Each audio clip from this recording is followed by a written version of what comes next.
Good evening and welcome to this meeting of the Sustainability Advisory Board on Monday, January 6th at 6 p.m. I see that we do have quorum tonight, and we don't have anybody in the audience who wishes to make a public comment, but I have heard it on very good authority that we do have a fantastic public comment that one of our members would like to share with us. I've asked him to because this is a really good history lesson, I think. For those of you who like James Michener and the way he starts out his books going back to the beginning of time, or not quite, or Rachel Maddow, the way she talks about something in history and then brings it into the present, I sort of see this as our sustainability board background.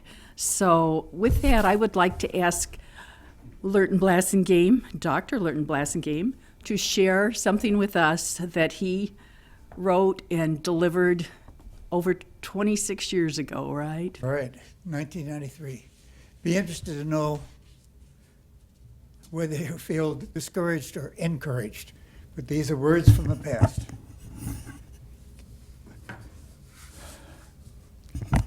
Chancellor Kerrigan, distinguished guests, colleagues, family, and friends of the graduate class of 1993, good morning. When Chancellor Kerrigan bestowed on me the honor of speaking to you today, I asked a number of my colleagues what they remembered most about the commencement speech at their graduation. And when, almost without exception, they told me, not a thing. It was a great relief. And with apologies and thanks to Abraham Lincoln, you will little note, no longer remember what I say here, but you will never forget what you did here. You will always remember parts of the day because it marks one of your life's significant transitions. When you walk across this platform, receive from the Chancellor your diploma, move the tassel on your cap from one side to the other, you will become, in a number of important ways, a new person. After 16 or more years of being a student under the direction of others, you will become a member of the fellowship of educated men and women on whom so much of the future depends. One of the gifts of such a transition is that you have a fresh start, a clean slate. You can bring along with you the good from your life as a college graduate, but equally important, you can leave behind much of your past. You can start almost new, which is rare and wonderful. What will you do with your new life, your new opportunity? Of course, what you do as an individual will vary. What you do as the class of 93 is more predictable. I'd like to take this moment to speak about one challenge that your generation will face, one battle you may fight. Humanity is in the midst of the third major change in how we view the world.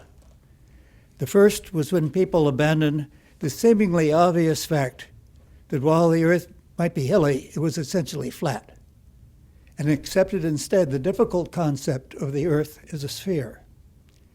The second concept was when people abandoned the seemingly obvious fact that the sun revolves around the earth, and accepted indeed the idea that the earth revolves around the sun.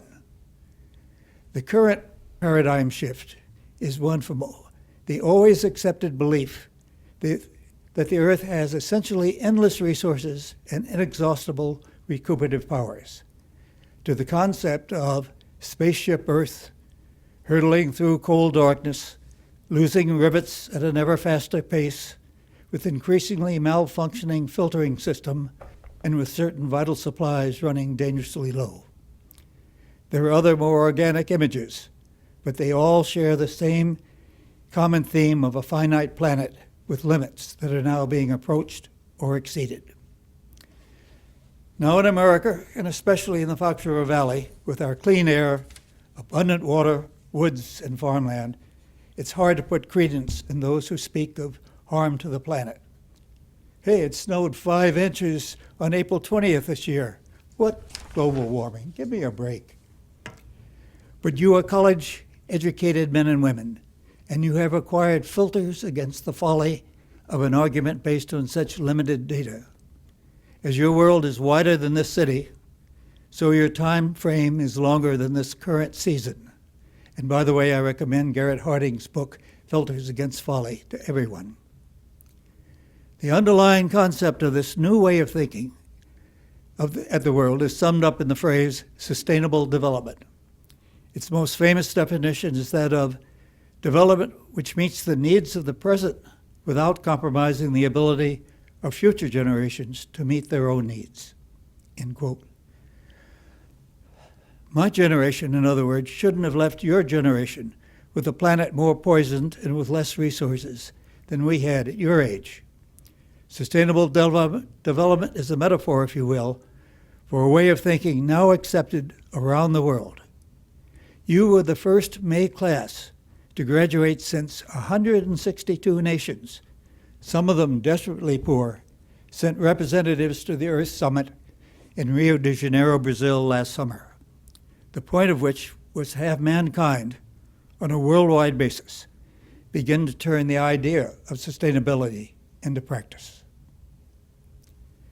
Because we're so blessed in Wisconsin, it's hard to accept the fact that problems elsewhere affect us.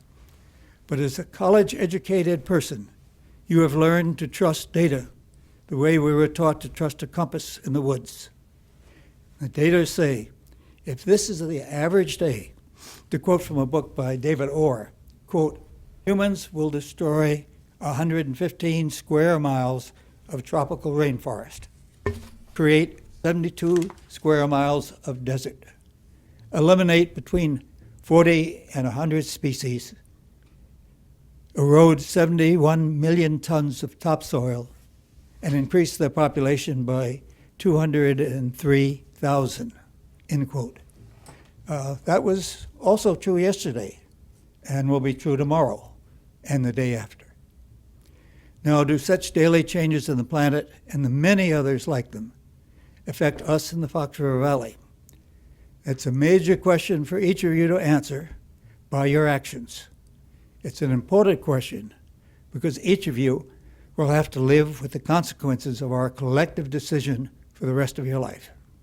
And by the way, because you have received an excellent education here, it should come as no surprise that not everyone agrees with those figures or their implications.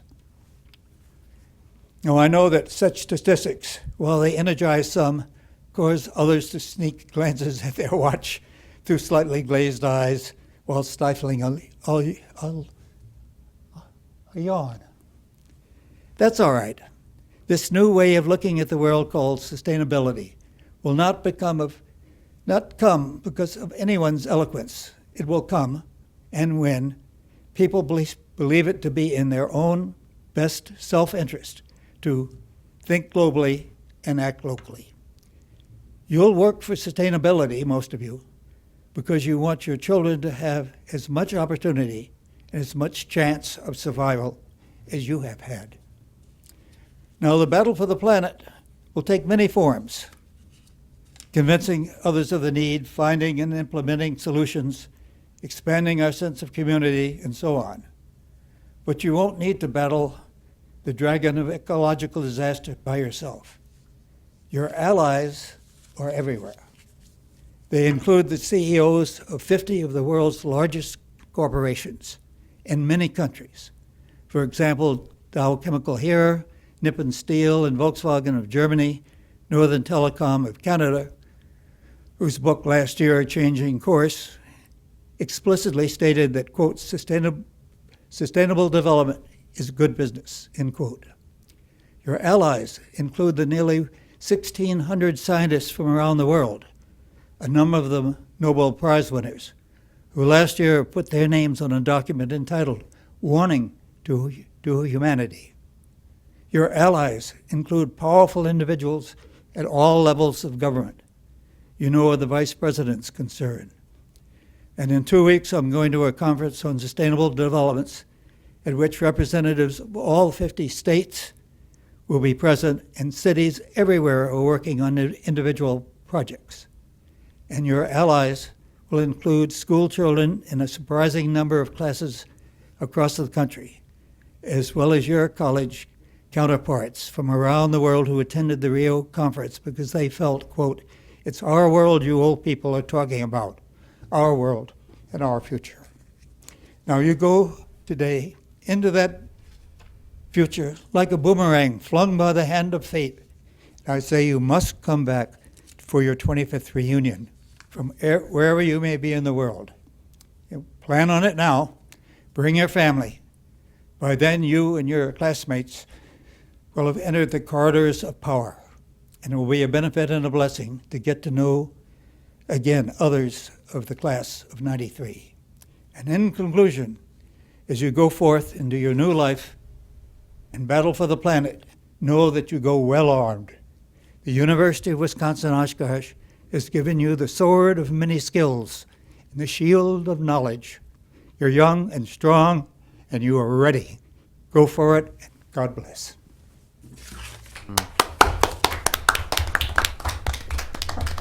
Thank you, Lurton. Just think, in 1992, there was that Earth Summit in Rio de Janeiro, right, in the summer, and the Warning to Humanity came out. Right. In 1993, Lurton gave this address to the graduates of UWO. In 2006, Al Gore came out with An Inconvenient Truth, the documentary. And here we are in 2020. I wanted him to share this because I hope this is going to be an inspiration for us later when we go through our workshop and decide what we want to try to do for the city of Oshkosh in 2020. I think we need to step up our game a little bit more. So with that inspirational message, not mine, but Lurton's, let's go back to our agenda. Oh, and thank you so much for the public comment. Okay, I would entertain a motion for the approval of minutes of our December 2nd meeting, which I know you have all reviewed. Second? Okay, we have a first and a second, all in favor? Aye. All right, thank you. We have several quick updates tonight, and then we'll be moving into our workshop session, which, although not closed, if anyone in the community wishes to join us, they can, but it will be off the air. So if you're tuning in now, you barely got that TV warmed up in time. UW Oshkosh Senior Seminar Student Projects. Stephen, do we have anything back from them yet? No, we do not. I emailed Professor Feldman after I got back from the holidays, and I have not heard back yet. I'm assuming he's probably on break, maybe not looking at his email as much as normal, so I'm sure he'll get back to me as soon as he can, and then I'll put the reports out online for everybody. Thank you. I'll see him tomorrow so I can follow up and ask him. Oh, okay, that'd be great. And it would be extremely early for us really to Yeah. have anything back, Yeah. but But I can just kind of Sure. remind him. follow up. Sure. I appreciate that. Yeah, absolutely. Eric, how about our electric vehicle project? Any updates there? Nothing there so far unless Steven has anything. I know we were kind of waiting for. Yeah, I did the get a boss's list. stuff. I got a list of the vehicle inventory for the city. So our fantastic. staff did get me that. It only has like the department, the year, the trade name or the make, and then the body type of the vehicle. But I think that should be enough to get us started at least. If we would need more information, I'll just have to follow up with them. How many are we looking at currently?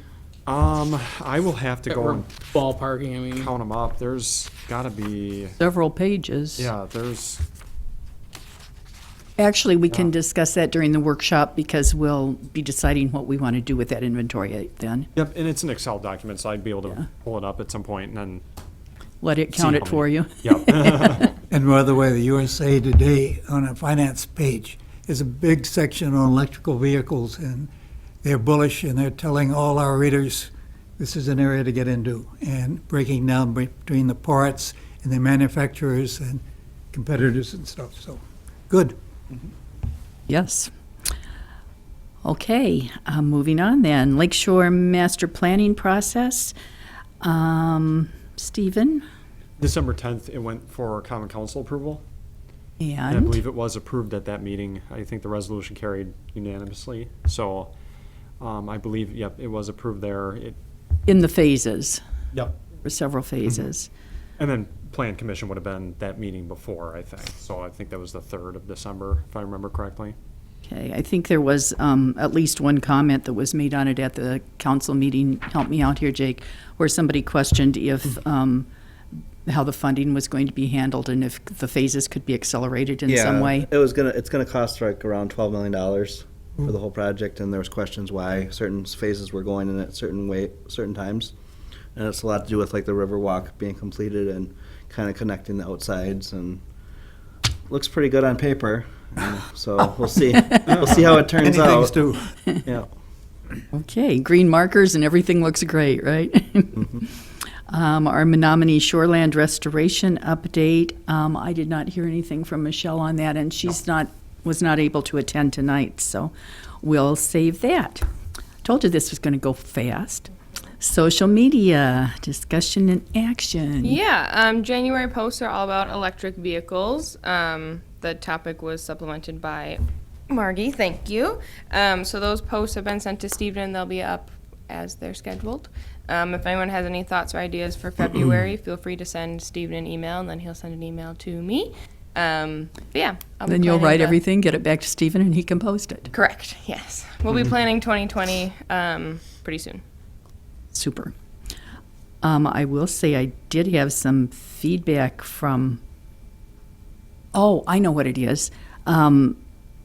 Also, back in November, I want to say, we did post something on there for how to nominate a person in the community or a person or an organization or a business for the environmental award. And so I just wanted to let everybody know that is on Facebook. There's a form that you can click on that you can go to and make nominations. Those nominations will be closing on January 31st. And this is something that is awarded in March at the State of the City. So if anyone is interested in making a nomination, please go find that. And it's on our page and it's on Oshkosh Southwest Rotary's page on Facebook. So you can find the nomination form there and a little bit of explanation about it. So, okay. Agenda items for future meeting. We do have a speaker scheduled in February.